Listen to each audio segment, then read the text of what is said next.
welcome to this month's installment of Park Place Views, brought to you by the City of Janesville and JATV Media Services. This program aims to keep Janesville residents informed by highlighting the people, places, projects, and events in Janesville. On last month's episode, we talked with Economic Development Director Gail Price and Economic Development Coordinator Dana Sarver about current and future economic development within Janesville. If you want to watch any previous Park Place Views episodes, they are available to watch on our website and JATV's YouTube page. On this month's episode, we'll be getting to know the new Fire Chief Randy Banker and discussing the Janesville Fire Department and fire prevention. Welcome to the show, Chief Banker. Thank you. Chief Banker comes to the City of Janesville from his position of Deputy Fire Chief with the City of Batavia, Illinois Fire Department, where he served for 26 years. He holds a bachelor's degree in fire science from Columbia Southern University in Orange Beach, Alabama, and several fire and emergency medical certifications. All right, Chief Banker, before we get started, can you tell us a little bit more about yourself? Well, what was in all the newspapers is I was originally born in Edgerton back in 1965, but born in Edgerton, and then throughout my younger life we moved all over the Midwest and ended up in Illinois, and that's where I started my career in the fire service when I was 18 years old. And so I was on a community fire department down there in Geneva, Illinois, and then after a couple years there I went to Batavia, which worked my way through the ranks there. During that time I was married and had two sons, two adult sons now, but I was there for 27 years, and I had a great career there, and so from a fire standpoint I've spent my whole adult life in the fire service. Things I like to do, I like to hike, I like to camp, I like fishing, boating, golfing, play basketball, those type of things. So hanging out with my family. Great, sounds great. Okay, so let's talk about the beginning of your career. When you're thinking about your different career paths, what made you think, I want to be in the fire safety industry? Actually, when I was younger, I wanted to be a police officer. Okay, and that was the direction I was going, was law enforcement. I was fortunate enough, I was a pretty decent baseball player in high school, and my high school baseball coach was a part-time firefighter, and he said, well, if you're going to go to college and play baseball, why don't you try out being a paid-on-call or part-time firefighter?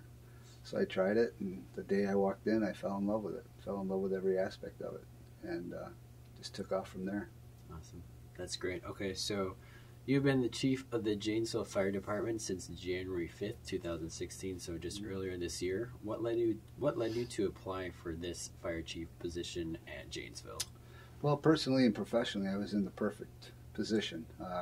Personally, I'm from here. I still have a lot of family from Edgerton, Milton, Janesville, and Broadhead, and so personally, I've always wanted to get back here. I've always had that drawback to this area, so that was the big part. And then professionally, I was at a point in my career I had the ability to put in for it, and so I applied and went through the process, and was fortunate enough to be picked. So it was a great honor. Yeah, it must be nice to be back around your family. I'm a very lucky person to have the ability to make that full circle in my career and personally, and yeah, it is nice having them around. Awesome. Okay, so what are your first impressions of the Janesville Fire Department? My first impressions are exactly what I thought it was when I was going through the process. It's a very professional organization, led by a lot of great officers within the department, well-trained, very business-oriented, very community-oriented. I could not have asked for a better situation to walk into, and the department's steady growth at this point, and a lot of good things happening, like the new fire stations, and we got some new fire equipment coming in, so it's a great time. Great. Now we know that you've only been working here for a few months, but as of right now, do you have any goals for our fire department? Well, yeah, it's like any typical organization. The biggest thing I'm doing right now is I'm going out and meeting with everybody in the department, everybody within the city, learning about the department, learning about the city. The goals, the department themselves have great goals already and great objectives. There's just a couple things we're looking at, and we may, modify or change a little bit. So nothing drastic. Like I said, it was a well-run department. We're in a new area for the fire department. We're doing some transfers for the local hospitals, which is a new concept, but it's a new concept starting throughout the country. And it's a great opportunity for the fire department, the city, but it also, the big benefit is the community. We get to help the local hospitals with critically ill or injured people and get them to a hospital maybe in Rockford or Madison. It's a great program, so we're working our way through that. Yeah, I don't think I told you this before, but I've only been working here since last June, so I had to, discover the city myself too. Living in Whitewater, I only went down to Janesville so often, and so living and working in downtown Janesville, Maggie sent me out on a couple assignments, like, go discover the city, and it's a lot bigger than I thought, and a lot of different things that I didn't even know were there, so right. A lot of things to discover. So as far as being the chief, what do you see as being the department's biggest strength so far? Oh, the people. The people that make up the fire department are the backbone of the department. Their success just truly benefits all the citizens of Janesville and the surrounding town. We don't just protect the city of Janesville, we protect 108 square miles and other neighboring communities. So our people and their hard work and their training and their passion and their caring of the community is the huge part of our success. Yeah, I definitely would agree with that. Have you identified any room for improvement yet within the department? Our department has a baseline of a lot of training. They do a lot of great things in all these specialty areas, hazardous materials and technical rescue and dive rescue and swift water rescue and EMS, medical, all the medical stuff. They do a lot of great stuff with training. And really, it's more of a training-wise, we're okay. It's just maybe we got to work on some documentation stuff. So just hopefully when we get into the new station and have some more space and the ability to do those things, it'll help it a little bit. Yeah, being in that new station will be really good for you guys. It'll be beneficial for everybody, and which will be beneficial for the community. Yeah. Okay. So let's talk about the organizational structure of the fire department. First of all, how many firefighters and paramedics are in the department? Well, there's a total of 94 total employees, and that includes myself all the way down to firefighters. And right now we have 29 firefighters and paramedics and officers per shift. And then we have myself and 2 deputy chiefs who may handle the day-to-day operations and administration and those type of things. And then we have a bureau, fire prevention marshal, fire marshal, and 1 fire inspector, which handles all the building plan reviews and inspections, and which is roughly about 4,900 of them or so a year, which is a lot. So that's the structure. And then on each shift there's a battalion chief and a captain and lieutenants for each of the companies, and then drivers and paramedics. So we staff right now 4 paramedic ambulance every day, every 24-hour shift, and then each station has a fire engine with 3 people on it. So we're hoping at some point to get a 5th ambulance in service, which is greatly needed. So we're working on that. Okay, as far as the department goes, are there any tactical teams? Well, tactical in reference to, like I mentioned, we have hazardous materials as a tactical team, technical rescue, which is confined space, below grade, high angle, those type of things, and then we have swift water, which is anything in like a river, with fast moving water, and then we have dive rescue for below surface rescues and recoveries. So yeah, we have a fair amount of them, and we have a pretty substantial hazardous materials team since we have the interstate and a lot of rails, and then a lot of industry that has the need for hazardous materials responses. So, yeah. Okay. And then as far as the organizational structure goes, is it set up differently than the Batavia one, or how is it similar? No, it's somewhat similar. It's it's a little bit bigger in a sense of what we have, but same, pretty much the same concept. So it was easier for you to transition to. Oh, yeah. For sure. Okay. It was a great transition. Good. Okay. So next, let's talk about something that's been on a lot of people's minds, which is the Central Fire Station. You talked about a little bit about that before. I know that the completion date is slated for late spring and early summer, you guys have been saying. Can you tell us anything about the progress? Like, how is it coming along? Actually, I was just over there before I came here a little earlier there today. It's coming along great. We're a little bit ahead of schedule. We're hoping to get ourselves moved in there sometimes maybe towards the end of March, 1st of April. But there's still work to be done. They're still doing some stuff. There's a lot of, little cosmetic stuff, but it's going really well. Yeah, so they're ahead of schedule, and we're hoping to have our opening ceremony in the 1st of June, first week of June. Great, yeah, I'm really looking forward to the opening ceremony because I know you guys were talking about doing more tours possibly at the opening ceremony. Right. So, yeah. Okay, so how will having this new fire station help serve Janesville residents and businesses? Well, first of all, administratively, right now we just don't have any space for administrative work, and from administrative work is just like any business. We have payroll and budgeting and dealing with all that stuff and paperwork and files. So we'll have the space to have adequate, space for filing. The other one area that's big is our Fire Prevention Bureau. They do plan review and inspections. That is a very cumbersome and it's a lot of work. A lot of office work goes into that. So just to give them space so they can effectively do their work and have a place to do their research and their code review.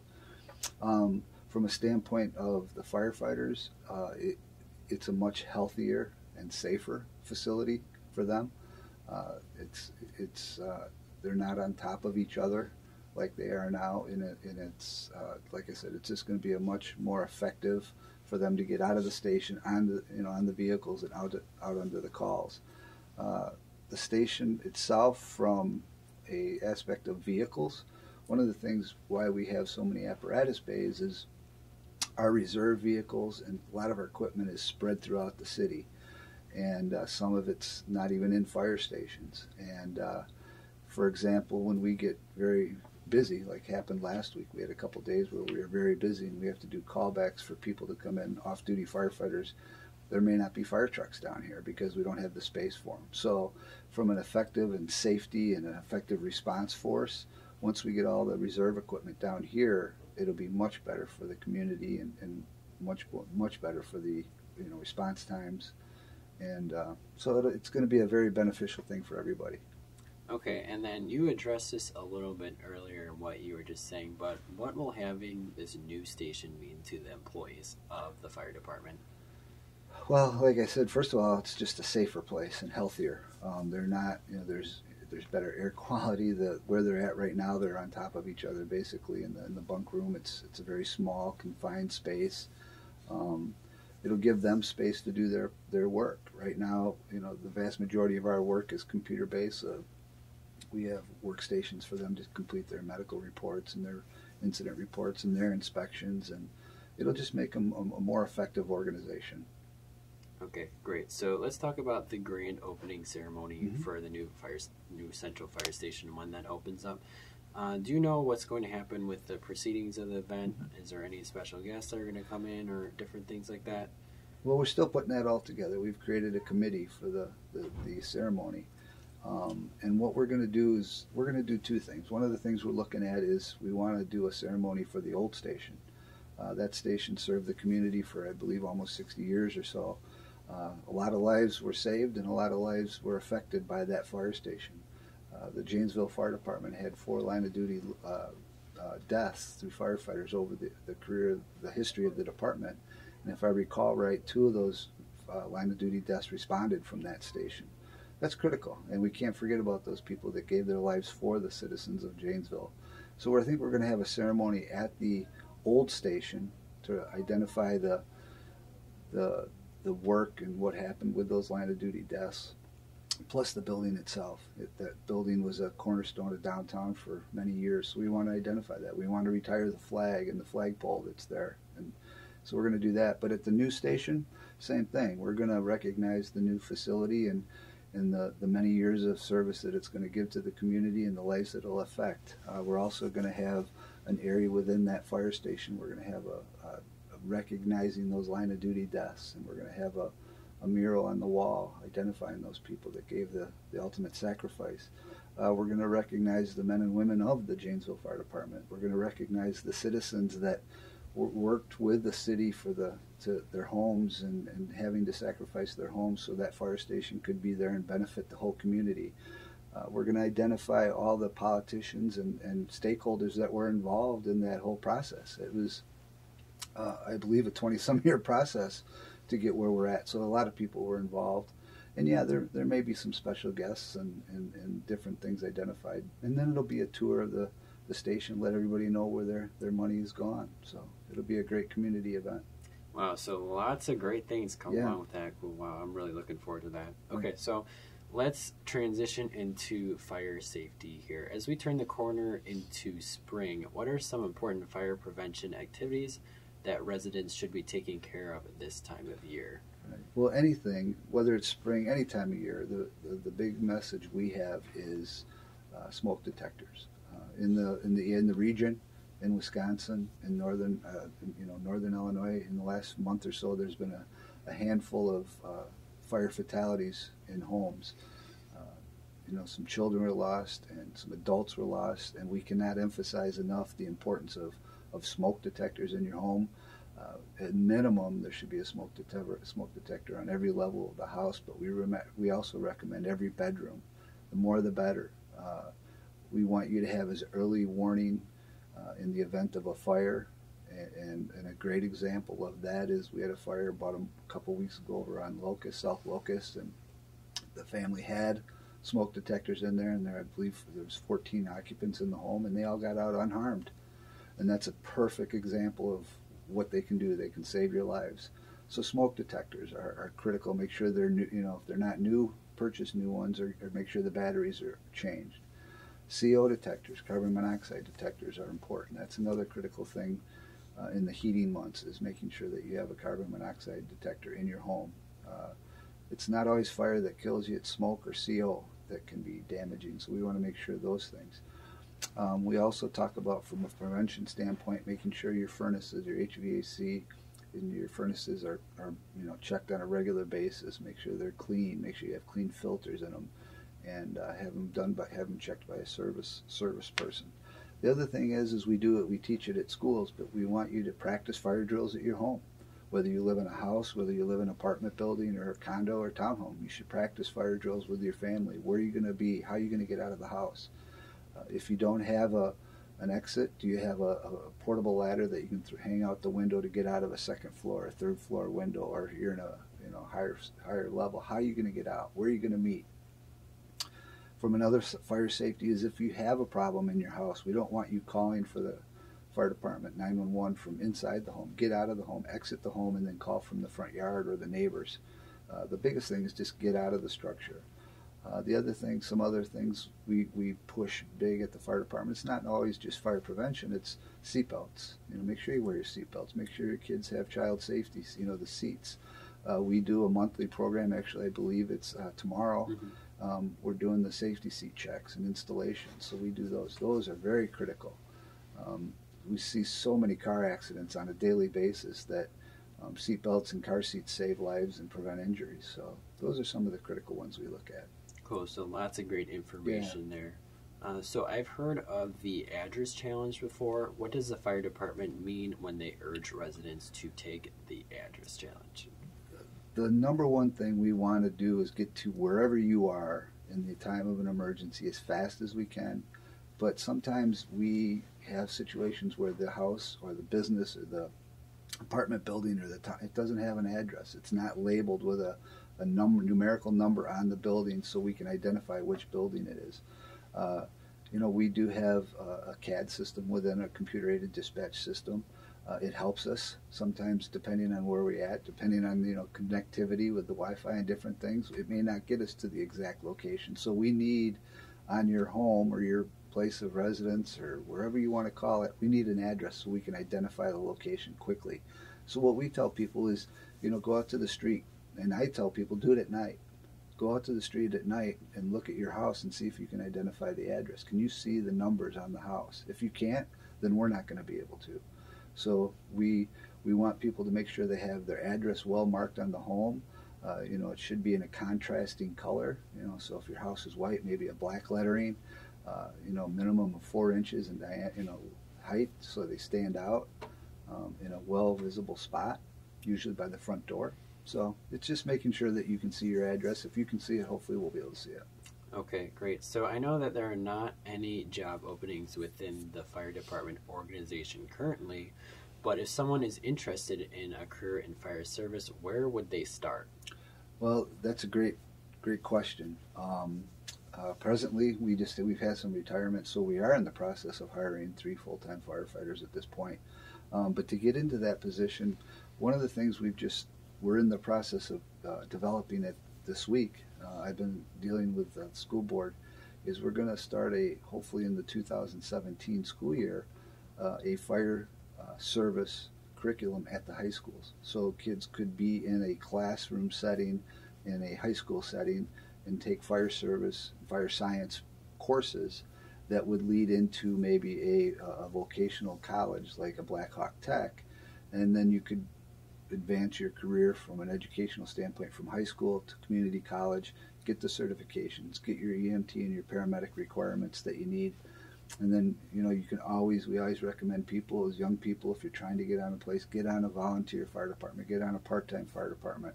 The sooner you get into it, the faster you're going to learn and see if it's something you truly like. So we're trying to make that opportunity more accessible to our younger people. So hopefully that program at the high schools will take off and be very beneficial. The other thing we do, the fire department, through our local firefighters union 580, we have an Explorer program, and they meet on a regular basis, and they do somewhat of the same thing. They do hands-on and classroom stuff for people, I believe it's between the ages of 14 and 21, and they can go in there and they attend and they go to various training sessions to give them a head start on the fire science and fire service programs. And so that's a great program too, and they're doing a very nice job with that. So okay, great. And so you talked a little bit about the fire department Explorer post. Mm-hmm. If someone was interested in joining, where would they go to get more information? Just call our fire station, downtown, the central station, the phone number, and that'd be 755-3050, and then we'll direct you to where you need to go and get you the information you need. Okay, awesome. So we're just about out of time, but I would like to close with a few rapid fire questions. And so the way that these questions work is that I ask you a question and then you say the first thing that comes to your mind. So, all right. Ready? Okay, so first question is, you've worked in Illinois, but you're originally from Wisconsin. So which is it, Bears or Packers? Well, as a kid, every kid that grows up in Wisconsin, you want to play for the Badgers and the Packers. Mm-hmm. So I'm a Packer fan, but I did root for the Bears when I lived down there, but I am a Packers fan. Okay, cool. Second question is, if you could eat one food for the rest of your life, what would it be? Pizza. I would absolutely agree with that. And I'm sure living in Illinois, you had your good share of Chicago pizza too. Yeah, absolutely love that. Okay. Third question is, do you have a hidden talent that few people know about? And if so, what is it? I can juggle. Oh, wow. Okay. Cool. I can't do that. I guess I'm not that coordinated. But cool. All right. So viewers at home, if you have any more questions for Chief Banker, he would be happy to hear from you.